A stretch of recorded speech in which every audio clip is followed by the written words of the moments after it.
예. 오늘은 여러분들과 함께 합독하신 로마서 12장 1절로 2절 말씀을 보셨죠? 아주 간단 명료하시면서도 그 내용이 여러분이 읽으시기만 하면 다 깨달으실 수 있는 그런 아주 귀한 말씀 아니겠어요? 여기다가 무슨 첨가를 해서 무슨 이야기를 나누겠습니까만은 그래도 이제 조금씩이라도 더 첨가를 해서 말씀을 좀 드려보려고 얘기를 합니다. 우리 세상에 살면서 늘 착하게 살기를 원하죠. 겸손하게 살기를 원합니다. 어느 누구든지 악하게 살려고 하는 사람은 아마 아무도 없을 것 같아요. 제 생각이 그렇습니다. 그렇죠? 다 선하게 살기를 원하시죠? 그렇게 선하게 살기를 원하는데 그렇지 못할 때가 너무나 많기 때문에 안타까운 일이죠. 왜 그럴까요? 그것은 선하게 살려고 하는 그 아름다운 마음을 악한 악령이 뺏어갈 때가 너무나 많기 때문에 그렇습니다. 악한 악령이 내 마음속에 들어오면 선한 것보다는 내 행동 거지, 내 언어 일체 심사 모든 것을 악하게 만들어 주기 때문에 그렇다고 볼 수밖에 없지요. 그렇기 때문에 우리는 늘 말씀을 하기는 교회에서는 우리 성령을 모시고 성령 충만한 마음으로 살아가자, 그런 뜻의 말씀들을 많이 하시지 않습니까? 여러분들도 그렇게 아시고 계시고요. 저희 교회도 성령 충만 뭐 이렇게 써붙이기도 하고 그러지 않았습니까? 그렇습니다. 우리가 사실 성령 충만해서 성령이 내 마음에 들어오셔서 내 마음을 성령께서 인도하시면 악으로 빠질 수가 없죠. 도저히 악으로 빠질 시간이 없습니다. 이게 왜냐? 빠지려고 그러면 성령께서 막아주시니까요. 그런데 그 성령께서 막아주실 수 있는 힘이 바로 하나님을 믿는 믿음입니다. 그 믿음이 온전한 사람은 참 세상 가운데서 편하게 살고 정말 겸손하게 살고 하나님의 뜻에 합당하게 살려고 애를 쓰는 것이, 그런데 그렇지 않을 때는 때로는 그냥 악령이 어느 때문에 순간적으로 들어와가지고 마음이 악해지기 시작해서 남 욕하는 거 보통으로 생각하고 남 안 되게 하는 거 보통으로 생각하는 그런 마음씨가 생길 때가 있기 때문에 얼마나 안타까운지 모르지 않겠습니까? 여러분들의 마음에 성령 충만하시기를 축원합니다. 이 말씀에 응답하지 않으신 분은 아무도 없을 것입니다. 성령 충만이 얼마나 귀중한 것인가를 말씀드리기 위해서 이런 말씀을 드립니다. 그렇습니다. 그렇기 때문에 내 속에 성령이 충만하고 계시다고 한다면 그 성령 충만하면 자신의 믿음이 더욱더 돈독해지게 되는 것이라고 생각을 하기 때문에 그러는 거죠. 성령 충만하면 그 성령이 나에게 자꾸 믿음을 가르쳐 주시고 믿음 아래 옳게 서게 하기 위해서 열심히 애를 쓰시고 노력하신다는 말씀이 드린 거예요. 근데 그것을 노력하고 애쓰는 사람이 바로 누구냐면 나입니다. 내 성품을 가지고 열심히 노력해야 되는데 내 성품이 악에 빠지기 시작을 하면 그럴 수가 없는 처지가 돼버리고 마는 것이죠. 남 욕하는 거 보통으로 생각하고요, 남 안 되게 하는 거 보통으로 생각하는 거 그렇지 않습니까? 옛날 어른들 말씀에 삼촌이 사촌이 땅을 사면 배가 아프다는 말이 우리나라의 조상들에 나온 이 얘기들입니다. 왜 사촌이 땅을 사면 배가 아플까? 그런 생각을 한번 해보실 때마다 아니지, 오히려 더 축하를 해드려야지 하는 그런 마음들이 아마 여러분 마음속에 있지 않을까요? 아마 여러분들은 다 그렇게 생각하고 계시라고 믿습니다. 여기에 우리가 이거를 생각하면서 우리 주님의 제자들을 한번 바라보시면 되겠습니다. 주님의 제자들은요, 그들이 학력도 없고 재력도 없고 가진 것도 없었습니다. 별로 없었어요. 정말 아주 훌륭한 학벌을 가지고 있는 사람들도 없었고 열심히 돈을 벌어가지고 돈도 많은 사람이 있었던 것도 아니었습니다. 그런데 그들은 오직 예수님께서 주신 거룩한 소망만을 가지고 살았습니다. 소망은 뭐예요? 하늘로 올라가는 영원한 소망을 얘기하는 거 아니겠습니까? 우리 모두도 그런 삶을 지금 살고 있는 것입니다. 하나님께서 나에게 주신 그 믿음으로 옳게 했으면 나는 천국이 내 것이라고 하는 생각들 여러분은 다 가지고 있지 않습니까? 그런데도 불구하고 그 제자들도 때에 따라서는 악마에 빠져가지고 예수님을 팔아먹지 않았나? 별별 짓을 다 할 때가 없잖아 있었지 않습니까? 그렇게도 유명했던 베드로 같은 사람들도 예수님을 3번씩이나 부인했다는 것, 우리 성경을 통해서 알고 계시지 않습니까? 그렇게 마음이 약한 사람일 뿐이에요. 그런데 그 중에서 가장 귀하게 살 수 있는 방법은 성령이 내 마음속에 오셔서 그 성령으로 말미암아서 내가 옳게 살리고 애쓰는 모습으로 사는 것이 중요하다, 그런 말입니다. 그렇다면 성령이 내 마음속에 오시면 나는 나를 어떻게 봐야 되는 것인가? 왜 또 입이 이렇게 말했는지 모르겠네요. 자꾸 침이나 말했네요. 이상하게. 죄송합니다. 좀, 좀 약해지기 시작을 하니까 이렇게 침도 말고 그렇네요. 죄송합니다. 설교하면서 물 먹어보기는 오늘 처음입니다. 네. 별들이 없는 일이겠죠. 뭐 나이가 많이 먹으면 자연적으로 그렇게 되니까요. 그런데 그렇게 살지려고 애쓰는 모습으로 성령께서 내 마음에 와 계신 분들은 자기 스스로를 존엄스럽게 생각을 합니다. 자기 스스로를 아주 편안한 마음으로 자기 스스로가 자기를 보호해주는 그런 삶을 산다 그 말입니다. 그런 삶을 살 때는 반드시 성령이 마음속에 계시다는 것을 여러분들 생각하셔야 됩니다. 그런데 그렇지 않고 악이 들어와서 내게 좀 나쁜 요구를 하거나 또는 남이 안 되는 걸 원하는 그런 마음이 들거든 얼른 속히 기도하십시오. 그래서 성령님 혹여 내 마음속에서 떠나셨으면 다시 한번 돌아와 주십시오. 내 마음속에 들어오셔서 나를 일깨워 주십시오. 나를 붙잡아 주십시오. 내 온 몸이 겸손한 자세로 즐거운 자세로 기쁜 자세로 존엄성을 가지고 살아갈 수 있도록 은혜 베풀어 주시옵소서라고 기도하시면 즉시 하나님께서는 생각하시고 돌아오시자고 생각이 됩니다. 자기 존엄성이라는 게 뭡니까? 그건 자기 스스로 자기를 존경하게 여기는 삶입니다. 자기를 존경하게 여기는 삶. 이게 얼마나 귀중한 일인지 여러분들 아마 아시면 더더군다나 더 잘 아시리라고 생각을 합니다. 자기 존엄성이라는 게 그런 겁니다. 자신이 자신을 존귀히 여기지 아니하면 계시도 받을 수도 없고 기적도 나타나지도 않고 영원한 역사를 하나님이 들어오셔서 역사하시는 그런 처지도 되질 못한다는 얘기입니다. 왜? 악이 들어있기 때문에. 악이 내 마음속에 침입을 하면 성령께서는 조용히 떠나시기 때문에 그러신다 그 말인 것이죠.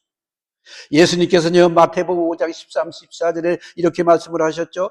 너희는 세상의 소금이요 빛이라고 하셨습니다. 소금의 직분이 아니요 빛의 직분이 아니라 소금이요 빛이라고 하셨습니다. 내가 지금 소금입니다. 나는 빛이에요. 남에게 비춰지는 빛이다 그 말입니다. 어둠을 없애주는 빛이라 그런 말입니다. 여러분들이 내가 모두가 그렇다 그런 얘기죠. 그런데 여러분들은 빛같이 살고 계십니까? 빛의 역할을 하면서 사시고 계십니까? 악한 소금의 직분을 충실히 기억하면서 살고 계십니까? 한번 조용히 생각하시면서 아직도 그렇게 못 살고 계시다고 마음이 드신다면 기도하십시오. 성령께서 내 마음속에 임재해 주옵소서라고 기도하시는 여러분이 되실 때 특별히 그렇게 변해지자고 생각이 되기 때문에 그렇습니다. 그러한 믿음의 삶을 살기 위해서는 바로 자신의 인품과 성도를 마음을 성도답게 이루어가는 그런 삶이 중요하기 때문에 그렇다는 거죠. 나는 하나님을 믿는 성도야. 나는 하나님을 의지하는 성도야. 하나님께서 나를 보시고 하나님의 자녀로 삼아주신 하나님의 아들, 딸이야 라고 생각을 하신다면 여러분들이 악한 생각 도저히 할 수가 없습니다. 할 일이 아닙니다. 있어서는 안 되는 얘기죠. 가끔 농담 삼아 서로 이야기 나누고 할 때 그것은 하나님이 봐주시겠다 생각하시면 뭐 어떨지는 모르겠습니다만은 어떻든 여러분들 마음속에는 선한 마음, 착한 마음을 가신다는 것이 내가 존경하는 마음을 갖고 살아가는 것이라는 것을 잊지 않는 얘기를 드리기를 바랍니다. 늘 겸손한 사람이 되라, 겸손한 사람이 되라. 우리 부모님들이 우리 어렸을 때는 늘 그렇게 말씀하시죠. 착한 사람이 되거라, 착한 사람이 되거라. 그러면 겸손한 사람이라는 건 무엇일까요? 남을 존중히 여기는 겁니다. 남을 제3자를 존중히 여기는 거예요. 그리고 나를 높이는 거예요. 내가 높여주려면 남이 존중함을 받을 수 있는 처지가 되는 거 아니겠습니까? 그러니까 그런 모습으로 살아야 되는 것이 중요하기 때문에 이런 말씀을 드리는 것이죠. 제2차 세계대전 때 있었던 이야기들은 아마 여러분들이 잘 아시고 계시죠. 독일군이 유대인 수백만 명을 포로로 거두어 가지고 아주 무자비하게 칼로 총으로 뭐 그냥 창으로 죽였던 그런 일들이 많이 생겼던 건 여러분 아시죠? 더더군다나 DC에 가면 홀로코스트라고 하는 큰 박물관 안에 들어가신 분들은 아마 대충 다 그걸 아시기라 그렇습니다. 아직 혹시 못 가보신 분들이 계시면 거기는 그냥 공짜로 들어가는 거니까 언제든지 한번 가보시면 좋으실 것 같습니다. 독일군들이 그 많은 유대인 포로들을 잡아가지고 죽이고 칼로 찌르고 별짓을 다 하는데 그런데도 불구하고 독일 병정들이 가지고 있는 한 가지가 있었습니다. 그 한 가지가 뭐냐면 인간에게 주신 양심이었어요.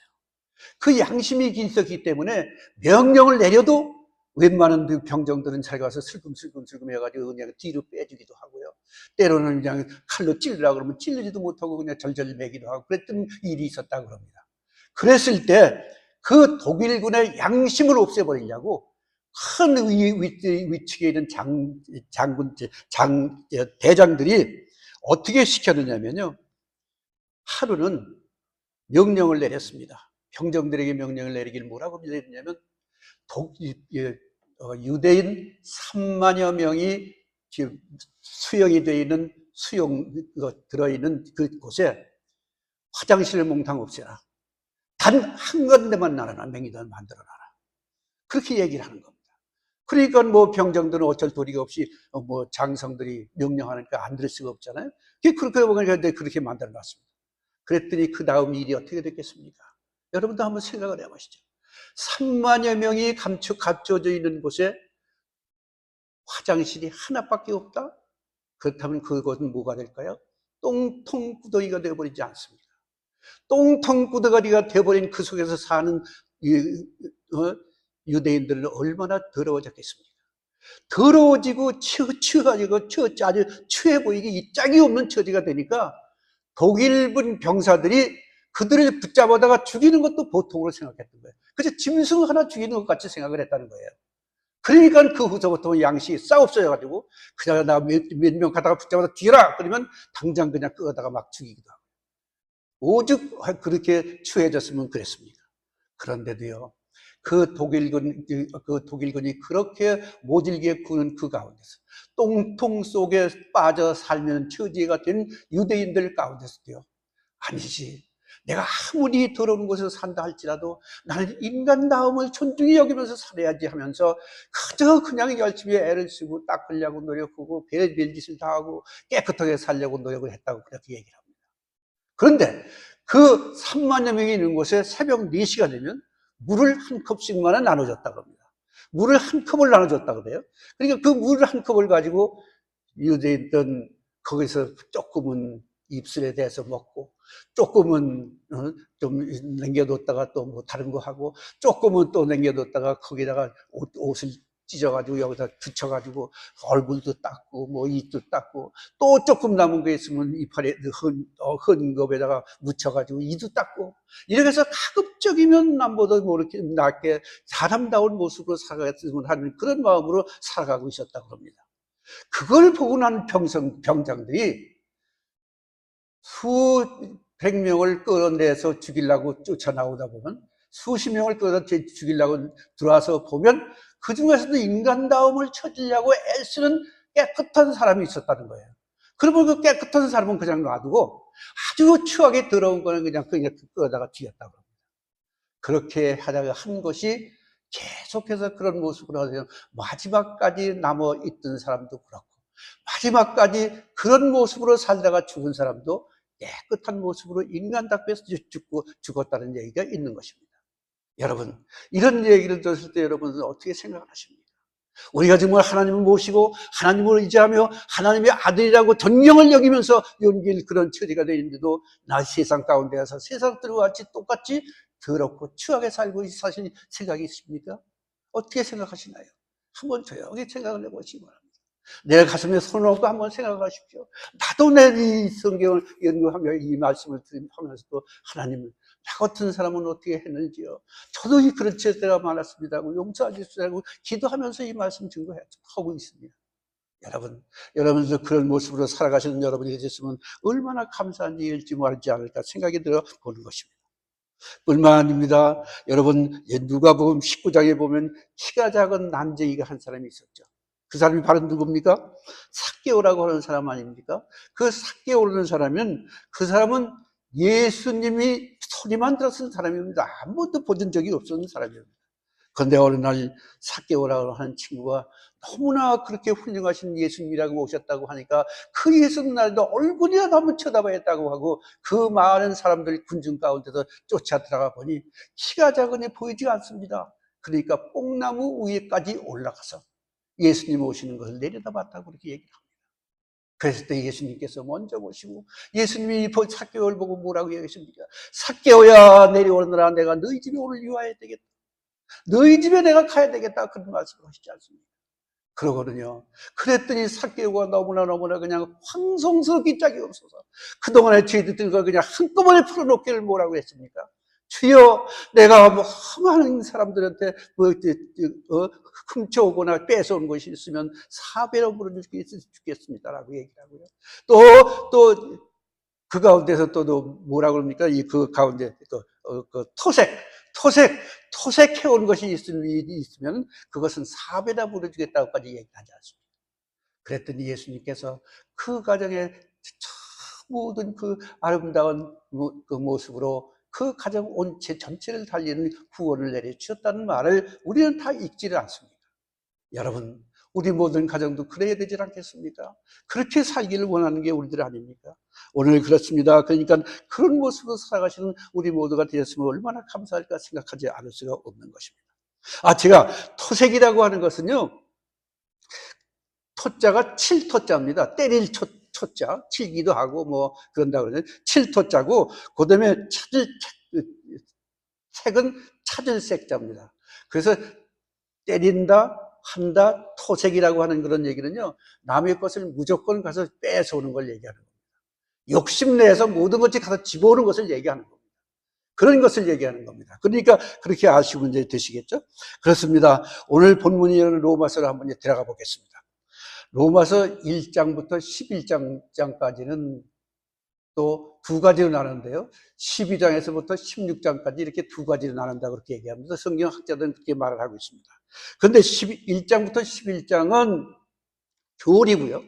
12장에서부터 16장은 우리에게 주신 말씀이 실천해라. 너희들에게 교리를 가르쳐 주었으니 그 교리대로 수행하면서 실천으로 옮겨라는 그런 뜻입니다. 우리는 실천이 참 중요하죠. 왜 야고보 사도도 그런 말씀을 했지 않습니까? 바로 실천하는 것이 중요하다고 말씀하지 않았습니까? 이 말씀 가운데 오늘 본문 가운데 12장 1절에 보면 거기 그러므로라고 하는 얘기가 나오죠. 그 그러므로라고 하는 얘기는 1장서부터 11장까지 모든 말씀을 너희가 읽었다. 그러니까 그거를 이끌어와서 그것을 생각하면서 12장에 그 실천하는 방식을 거기에서 구해라 하는 그런 그 접속사라고 얘기를 하면 되겠습니다. 그러니까 그렇게 아시면 이제 되시니까요. 왜 거기다 그러므로라고 한 걸 붙였나? 이 그러므로라는 걸 붙인 것은 성경에 여러 군데 있으니까 여러분들 다 아시는 말씀이 되겠습니다. 그러면 우리 하나님께서는 어떤 삶을 기뻐하시며 어떻게 살기를 원하시고 계신가? 한 몇 가지만, 세 가지만 연결해서 말씀을 드리고 끝내기로 하겠습니다. 첫째요, 자기 몸을 산제사로 드리기를 원하는 삶을 원하셨습니다. 자기 삶을 살기를, 자기 몸을 산제사로 드리는 삶을 살기를 원하셨다 그 말입니다. 우리들이 다 읽으신 말씀 아닙니까? 그 말씀이 바로 12장 1절에 있는 말씀입니다. 제가 또 다시 한번 읽어드릴게요. 그러므로 형제들아, 내가 하나님의 모든 자비하심으로 너희를 구원하니 너희 몸을 하나님이 기뻐하시는 거룩한 산제사로 드리라. 이는 너희의 드릴 영적 예배니라라고 얘기했습니다. 우리는 늘 말씀하잖아요. 우리 성교교 몸된 성전에 와서 이 예배를 드릴 때는 몸된 성전에서 내 몸 바쳐 헌신하는 삶을 살아야 되고 내 몸 바쳐 헌신하는 믿음을 가지고 예배를 드려야 된다고 말씀을 하지 않고 있지 않습니까? 그 말이 바로 그런 내용의 말씀입니다. 그리스도를 믿는 성도들은요, 이미 그리스도의 지체요, 성령의 전이기 때문에, 하나님의 자녀이기 때문에 우리 속에 새 생명을 얻는 것이기 때문에 내 몸과 마음을 헌신하는 것이 신령과 진정으로 예배하는 것이다. 이렇게 되시면 되겠습니다. 여러분들이 지금 신령으로 내 몸을 헌신하면서 하나님께 올려드리는 지금 예배를 드리고 있다는 말씀이 되는 것이죠. 이런 헌신은 성도들의 의지에 달린 것이고요. 그 헌신의 근거는 하나님의 모든 자비하심으로 말미암은 것이라고 말합니다. 자비함이라는 건 여러분들 다 아시는 말씀입니까? 지난번에도 말씀드렸죠. 갈라디아 5장 22절에 보면 성령의 9가지 열매 중 5번째 열매가 자비입니다. 그렇죠? 사랑, 희락, 화평, 온유, 오래 참음, 자충, 인묘, 진, 맞아. 아닙니다. 죄송합니다. 사희화, 인자양, 충온절, 그러죠? 그러니까 다섯 번째가 자비입니다. 이 자비라고 하는 거는, 자비는 성령께서 믿는 자 안에서 역사하시는 내용을 말씀하시는 거예요. 그건 무슨 소리냐? 하나님께서 성령께서 내 마음속에 임재하기 시작하는 거예요. 혹여 잘못하는 거 있으면 성령께서 내 마음에 임재하실 때는 기도할 수 있는 마음을 주시고, 혹여 어떤 남을 욕하는 것이 있거나 남을 죄진 것이 있으면 그 모든 것을 다시 한번 하나님 앞에 회개하는 삶을 살라고 기도하는 내용을 주실 때가 있기 때문에 그렇다고 그렇습니다. 근데 성령께서 계시지 않으면 그것마저도 생각이 나지 않는 것이다, 그런 것을 꼭 아시면 다시 말합니다. 이 자비라는 것을 다시 한번 말하면, 헌신이 없으면 발전도 신앙도 없는 것이기 때문에 하나님께서 주신 자비가 내 마음속에 임재해야 된다, 그런 얘기예요. 내 마음속에 자비가 임재하면 나는 겸손하게 살 수 있게 된다, 그런 얘기예요. 내 마음에 자비가 임재하신다 그러면 남의 모든 것에 내가 욕심을 부릴 수가 없게 된다는 그런 뜻이 되는 것입니다. 그러겠습니다. 그렇기 때문에 교회는요, 하나님의 몸 되신 전이기 때문에 내 정성스러운 마음과 손길로 열심히 기도하면서 그런 헌신이 있어야 하나님 앞에 간절한 모습으로 기도할 수 있고, 그 기도가 올바르게 하나님께 상달되는 기도가 된다, 그런 말씀이 되는 것이죠. 그 다음에 두 번째는요, 마음을 새롭게 하여 변화된 삶을 살기를 원하십니다. 우리 한번 따라해 보실까요? 마음을 새롭게 하여 변화된 삶을 살기를 하나님께서 원하십니다. 아멘. 그렇습니다. 이 말씀은요, 로마서 12장 2절 전반절에 나온 말씀입니다. 12장 2절 전반에요. 너희는 이 세대를 본받지 말고 오직 마음을 새롭게 함으로 변화를 받아 하나님의 선하시고 기뻐하시고 온전하신 뜻이 무엇인지 분별하도록 하라 그러셨습니다. 분별하도록 하라고요. 그렇습니다. 세상적인 가치와 세상적인 방식에 흔들리지 않고 늘 마음을 새롭게 해서 하나님의 뜻을 분별하고 실천하며 살도록 노력하라고 하는 그런 내용의 말씀인 것이죠. 우리가 기억해야 할 글 중에서 아주 좋은 글이 있어서 하나님 여러분들에게 말씀을 드리려고 합니다. 7가지가 있는데 7가지 중에 첫째는요, 어딜 가든지 약속 시간을 잘 지키는 사람. 여러분들 친구들하고 약속해 보신 적이 많이 계시죠? 어디에 나가서 기다리고 있는데 기다리는 것 같이 정말 시간 안 가는 시간이 게 없더라고요. 기다리는 거 보면 1분을 기다려도 어려워.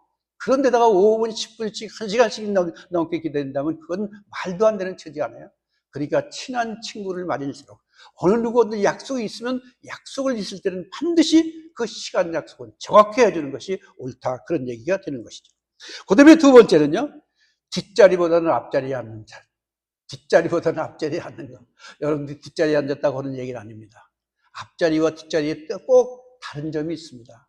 앞자리는 뭐 하는 자리라고요? 지난번에 우리 이숙자 원사님께서 먼저 얘기하셨습니다. 여러분 다 하시는 얘기입니다. 아주 그렇습니다. 앞자리에 앉으시면요, 정신력이 더 바로 강대상으로 집중되게 되어 있는 겁니다. 그런데 중간자리에 앉는 자리는 뭐고 제 뒷자리에 앉은 자리는 뭔지 여러분들 다 아시니까 얘기하실 이유가 없지 않겠습니까? 그 다음에 세 번째는요, 자기 기분과 처지보다는 남을 돌볼 줄 아는 사람입니다. 남을 돌볼 줄 아는 사람. 남의 아픔을 먼저 생각해 보는 사람입니다. 그런 사람들이 남을 위해서 기도하는 사람이에요. 그렇지 않으면 기도하면 안 옵니다. 내 앞도 제대로 하지 못하는데 남을 위해서 기도할 시간이 어디 있겠습니까?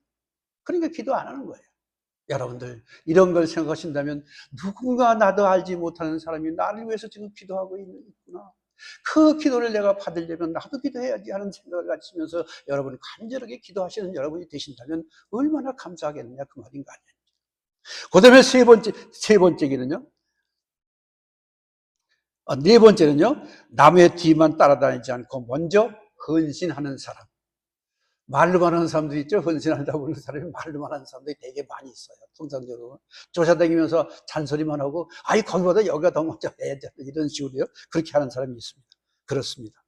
그 다음에 언제나 말해라 해가면서 활력이 넘치는 사람입니다. 활력이 넘치는 사람.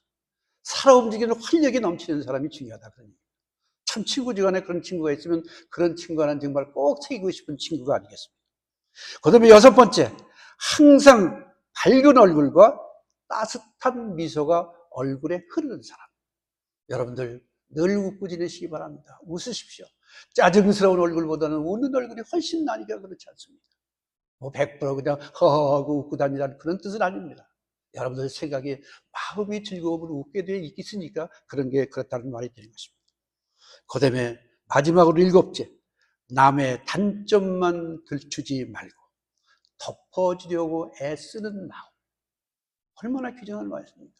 이 말씀은 성경 가운데도 여러 번 나오는 걸 여러분들은 아시고 있지 않습니까? 그렇습니다. 그렇습니다. 우리는 그러므로 우리 믿음 생활을 하면서 하나님이 주신 것, 꿈과 비전을 가지고 나는 하나님의 아들이야. 나는 하나님의 딸이야. 나는 하늘나라를 언젠간 무엇에 올라가서 영원히 살 사람이야. 그런 몸뚱이를 가지고 내가 이 사람이 세상 가운데 살면서 어떤 모습으로 남들에게 자랑을 보여줄 수 있을까?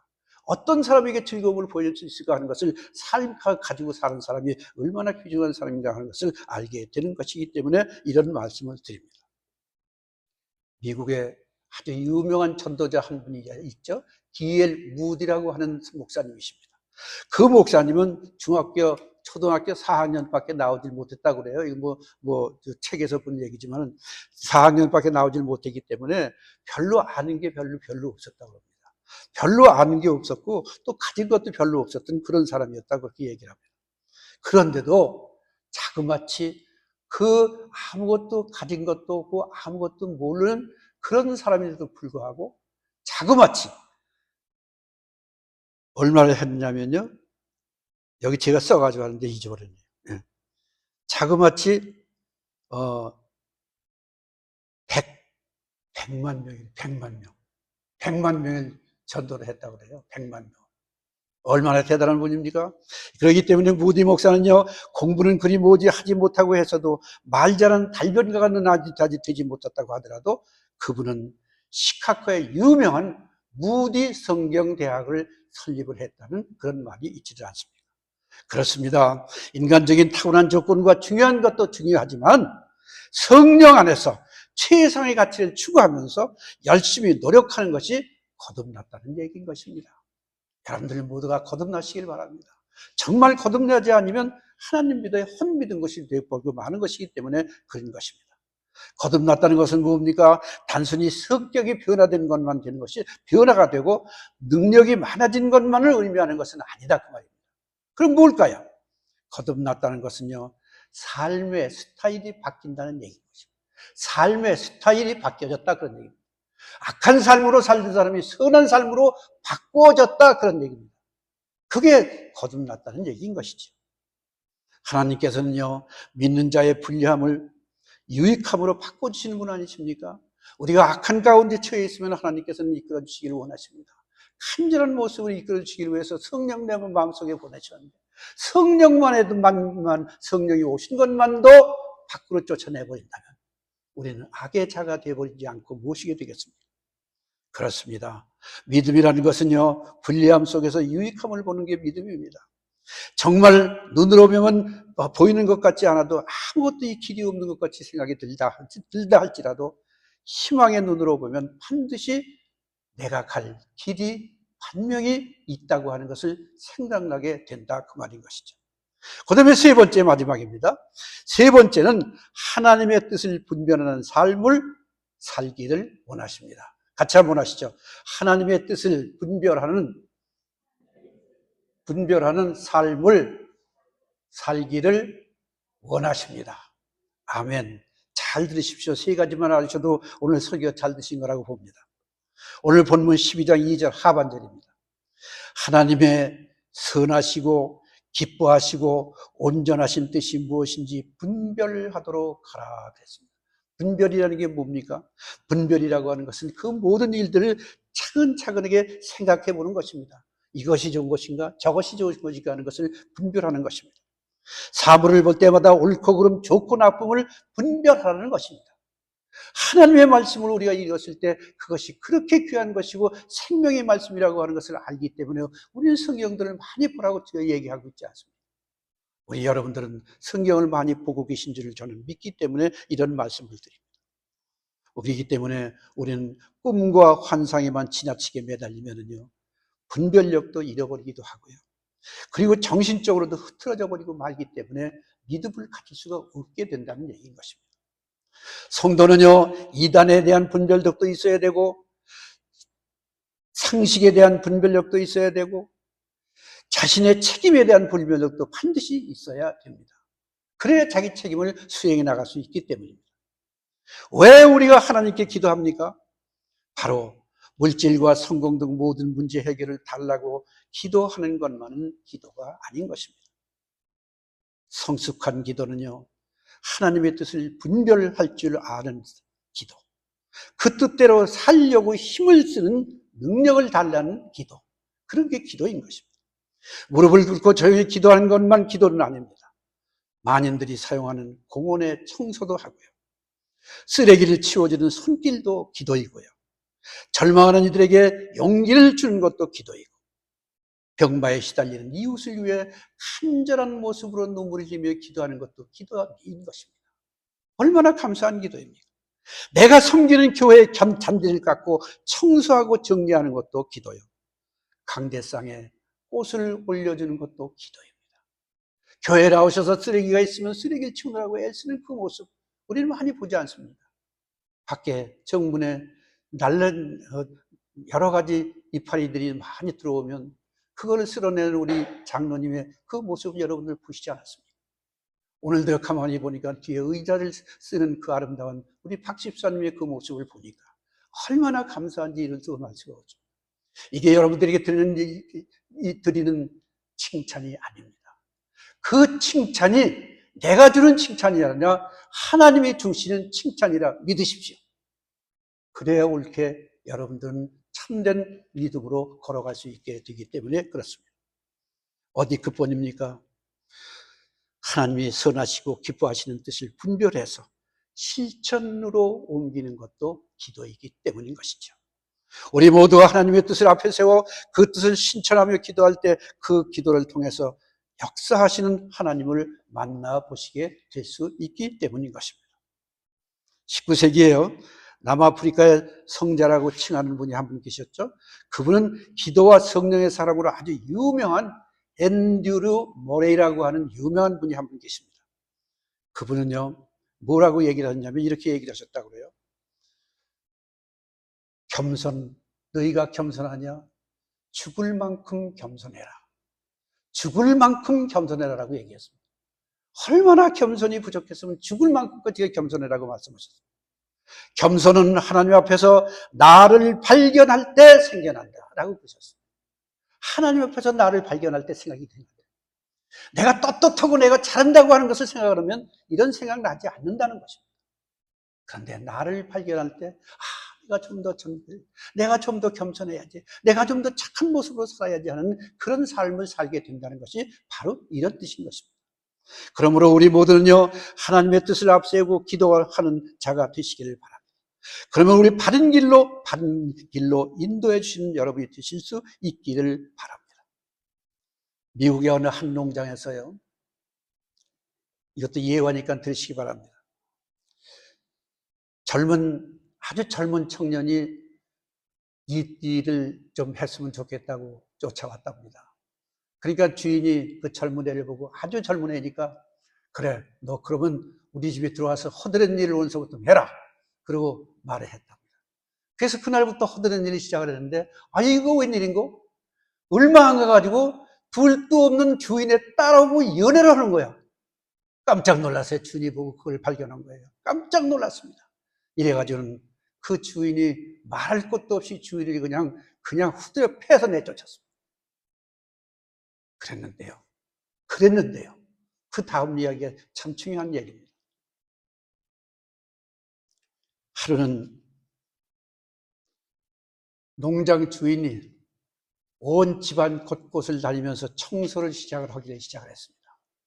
몇십 년이 지난 다음에 이제 청소라도 한번 해봐야 되겠다 그러고 청소를 하고 이곳저곳을 다니다 보니까 청년이 묵었던 형편없는 방에 들어가 보니 그 청년이 쓰던 노트가 한 장이 있는데 그 노트에 이름이 쓰여져 있는데 그 이름이 제임스 아브라함 가필드라는 이름이 있었던 거예요.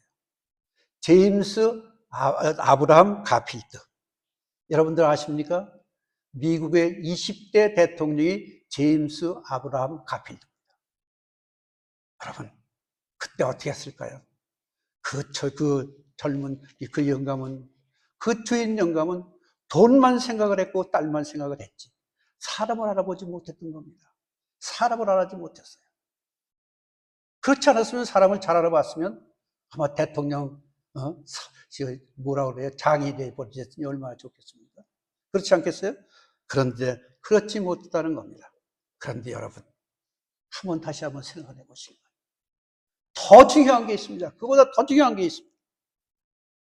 그 중요한 것이 바로 우리가 믿고 의지하는 우리 주 하나님을 나는 어떻게 모시고 있나? 얼마나 귀하게 모시고 있나? 얼마나 그 하나님께 나를 몸을 바치고 있는가? 여러분들 생각해 보신 적이 있습니까? 세상 살다 보니, 먹을 거 구하려 다니다 보니 다른 거 갖고 싶은 생각 때문에 그 생각은 저만치 멀리 떨어지고 세상적인 것에만 마음이 또 돌아섰다면 가필드 대통령을 못 봤던 그 사람보다 무인한 게 있겠습니까? 한번 생각을 해 보시는 여러분이 되시길 바랍니다.